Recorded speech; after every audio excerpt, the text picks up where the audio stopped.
بسم الله الرحمن الرحيم. اللهم صل وسلم وبارك على سيدنا محمد. بص يا سيدي، من الأكاذيب اللي انتشرت واتصدقت ان كريستوفر كولومبوس هو اول واحد اكتشف امريكا، والكلام ده غير صحيح نهائي، بس المؤلفين الغربيين هم اللي روجوا للكلام ده.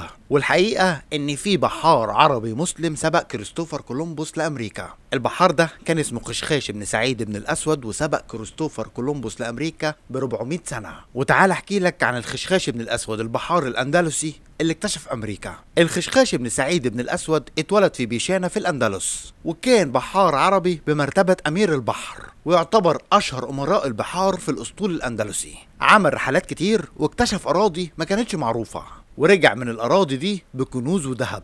والحقيقة بتقول ان الخشخاش هو اول واحد وصل لامريكا، واتلقب بخشخاش البحري لمغامراته البحرية. واشهر رحلاته رحلة حصلت سنة 850 ميلادية، الرحلة اللي خرج فيها من لشبونة لبحر الظلمات، واكتشف في الرحلة دي جزيرة كانت مأهولة بالسكان. وبعد ما رجع الخشخاش من رحلته جاب معاه كنوز لحاكم الأندلس، واللي كان في الوقت ده عبد الرحمن الثاني. عبد الرحمن الثاني كان مبسوط باللي عمله الخشخاش بن الأسود، وعلشان كده كافئه وخلاه أمير البحرية الإسلامية.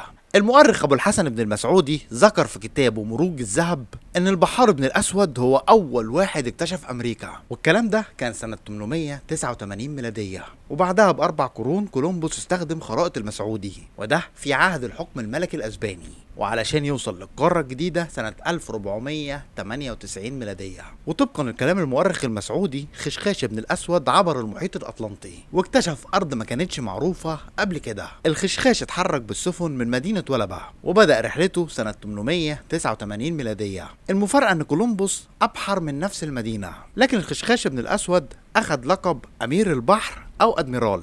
والأدميرال النهاردة هي أعلى رتبة بحرية عسكرية، وبيبقى الأدميرال هو القائد المركزي للأسطول البحري، والرتبة دي مشهورة في كل الأساطيل البحرية في العالم.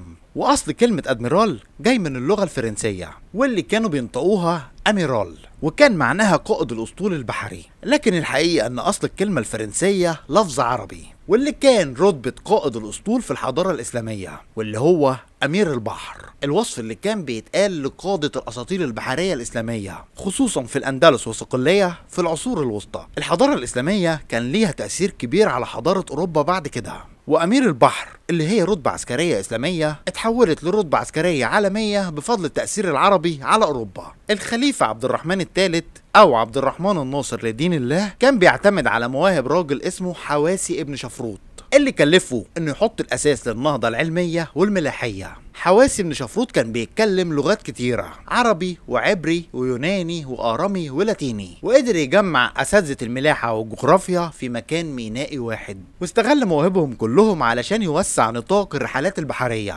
ورسم المسالك البعيدة وثبتها على خرائط ملونة، واللي كانت دقيقة جدا في التفاصيل.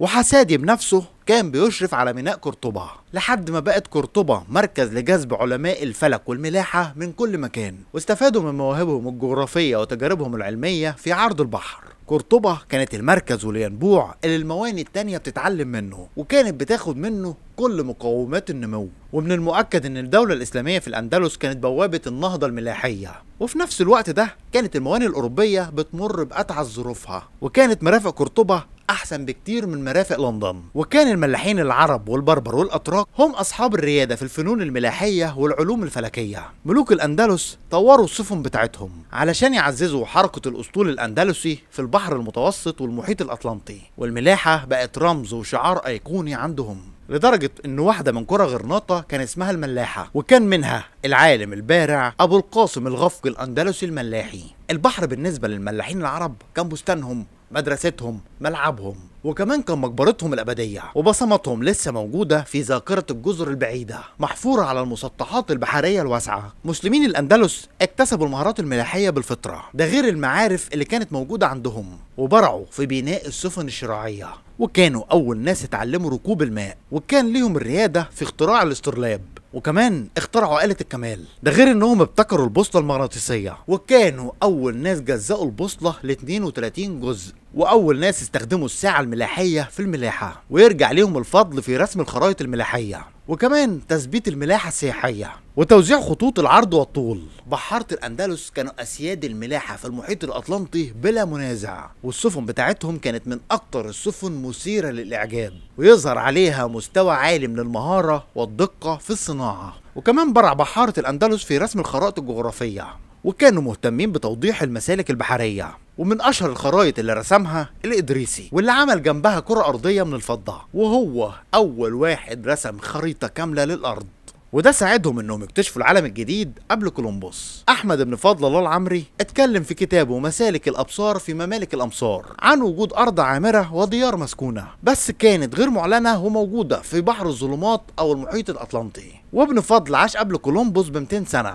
وكمان المؤرخ ابو بكر بن عمر ذكر ملاح عربي تاني اسمه ابن فاروق من غرناطة، واللي ابحر من ميناء قادش سنة 999 ميلادية، ودخل في بحر الظلمات لحد ما وصل لجزر الكناري، وبعد كده كمل في الاتجاه الغربي لحد ما وصل لجزر بوليتانا وكاباريرا، ورجع من رحلته في نهاية مايو في نفس السنة. الإدريسي اتكلم عن رحلة استكشافية قام بيها الملاحين العرب، طلعوا غربا من ميناء دولبا في الأندلس ودخلوا على المحيط الأطلنطي، وبعد كام شهر رجعوا لبلدهم وبدأوا يحكوا للناس عن المشاهدات الغريبة اللي شافوها في رحلتهم. وكان الشعب الأندلسي بيحلم إنه يسافر بحرا للجزر البعيدة دي، وده اللي شجع العرب بعد سقوط غرناطة سنة 1492 ميلادية، وغامروا بروحهم وعيالهم ونفسهم إن هم يعبروا المحيط الأطلسي. كانوا بيدوروا على مكان آمن، وكانوا خايفين من مطاردة المسيحيين الكاثوليك اللي كانوا بيطاردوهم ويسلموهم لمحاكم التفتيش في الأندلس. واستمرت هجرة مسلمين الأندلس للأرض الجديدة، وده اللي خلى ملك أسبانيا يصدر قرار ظالم منع الهجرة دي وحرمها على المسلمين. فبراير سنة 1988 يتعمل مهرجان كبير في غرناطة، وده بمناسبة مرور 5 قرون على اكتشاف قارة أمريكا. وفي المهرجان ده اتكلم علماء التاريخ والجغرافيا.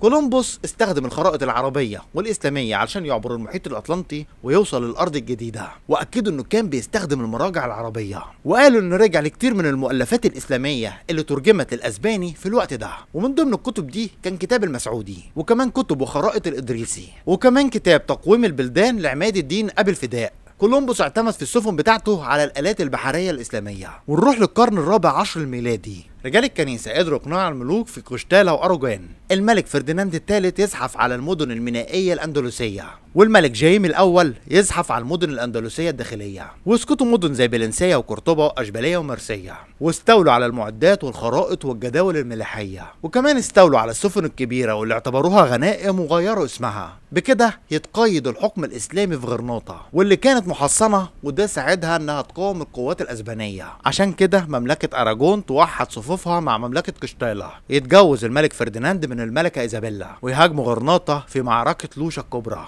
والفارس المسلم موسى بن أبي غسان كان آخر المدافعين عن المدينة، لكن الملك فرديناند يشن معركة الإيمان المقدس، ويستشهد فيها موسى بن أبي غسان خارج أسوار المدينة، وفي النهاية يستسلم 2 مليون مسلم قصاد الغزو الجبار، ويبقى التراث البحري الإسلامي كله في إيد فرديناند وإيزابيلا. كولومبوس في الوقت ده كان عايش في جزر ماديرا، وسنة 1486 تضرب الأعاصير سفينة إسبانية وتغرقها في البحر. نجا منها 5 من البحارة بتوعها، وكان منها ألونسو سانشيز قبطان السفينة. الظروف خلت قبطان السفينة يروح لكولومبوس، وكان معاه سجل السفينة وخرائط الملاحة، ودول كان أخدهم من الخرائط العربية، واللي كان رسمها بطل حلقتنا الخشخاش ابن سعيد. الخرائط اللي كانت بتغطي أهم مسالك المحيط الأطلنطي، وكانت من الوثائق السرية والنادرة. كولومبوس غدر بالقبطان وقتله وأخذ الخرائط بتاعته، وقرر كولومبوس إنه يعبر المحيط الأطلنطي باستخدام الخرائط الإسلامية المسروقة، واعتمد على المعارف الجغرافية العربية. وكان واضح إن كولومبوس مؤمن ان الارض كرويه، واللي كانت للعالم المسلم الاندلسي ابو عبد الله البكري، يعني مش كانت لناسا ولا امريكا، لا مؤاخذه. الكلام ده لواحد صاحبي بيشوف الحلقه وهو عارف نفسه. النظريه دي خلت كولومبوس عايز يعدي للهند عن الطريق الغربي من غير ما يمر على العالم الاسلامي. الكنيسه في الوقت ده كانت مقتنعه ان الارض مسطحه، وعشان كده قتلوا العالم كوبرنيكس وعذبوا العالم جاليليو. كولومبوس كان مدرك ودارس لحسابات العالم العربي ابو الفداء، واللي شرح نظريه الارض الكرويه وبين اختلاف اوقات شروق وغروب الكواكب من مكان لمكان، وكمان استخدم تطبيقات خطوط الطول والعرض، واللي توصل ليها العالم المسلم احمد بن محمد المقدسي، وكمان تطبيقات البيروني على دوائر العرض بناء على رصد زوايا النجوم. يعني كولومبوس ما كانش مجرم بس، ده كان مجرم وسفاح وحرامي، واعتمد على الخرائط العربية المسروقة، وقدر يسافر للأراضي الجديدة بناء على العبقرية العربية الإسلامية. وكمان كان معاه على سفنه ملاحين عرب ومسلمين. الملاح التركي بيري رئيس فاجئ العالم بخرائط قديمة، أنا عامل عنه حلقة قبل كده، وكولومبوس عامل عنه حلقة قبل كده، رجعوا للقناة اتفرجوا على الفيديوهات القديمة. المهم ان خرايط بيري رئيس كانت مرسومة على جلد غزال ب9 ألوان. خرايط الرئيس بيري كانت بتظهر الشواطئ الغربية لأفريقيا، وكمان الشواطئ الشرقية للأمريكتين، والحدود الشمالية للقارة القطبية الجنوبية. مدير مركز الأرصاد في ويستون قال ان الخرايط المرسومة عن طريق الرئيس بيري سنة 1513 دقيقة لحد يثير الدهشة، لأنها بتوضح أماكن ما كانش الإنسان اكتشفها في الوقت ده. والعجيب انه رسم القارة القطبية الجنوبية، بينما ان المراكز الجغرافية الحديثة ما قدرش ترسمها الا سنة 1952،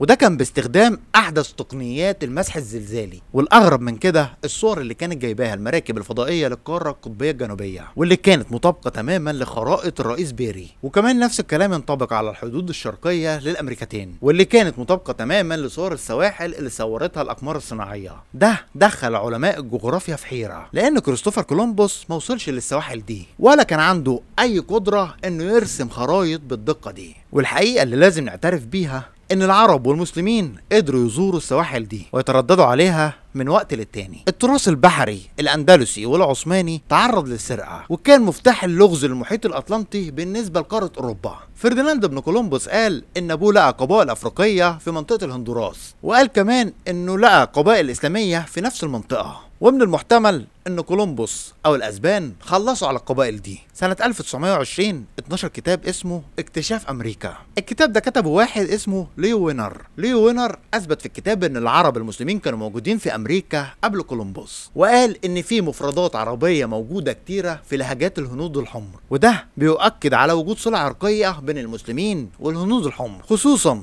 بين القبائل المغربية والموريتانية من ناحية وقبائل الهنود الحمر من ناحية تانية. امراء البحر الاندلسيين والعثمانيين ما وقفتش رحلاتهم عند رحلات الخشخاش بن الاسود، ده وصلوا لاماكن عميقة في الارض الجديدة، وكتبوا اوصاف دقيقة لاهلها اللي اتعرفوا بعد كده باسم الهنود الحمر. ولحد هنا خلصت حلقتنا. لو عجبتك الحلقة ما تنساش تعمل شير ولايك وسبسكرايب للقناة وتفعل جرس التنبيهات عشان يوصلك كل جديد.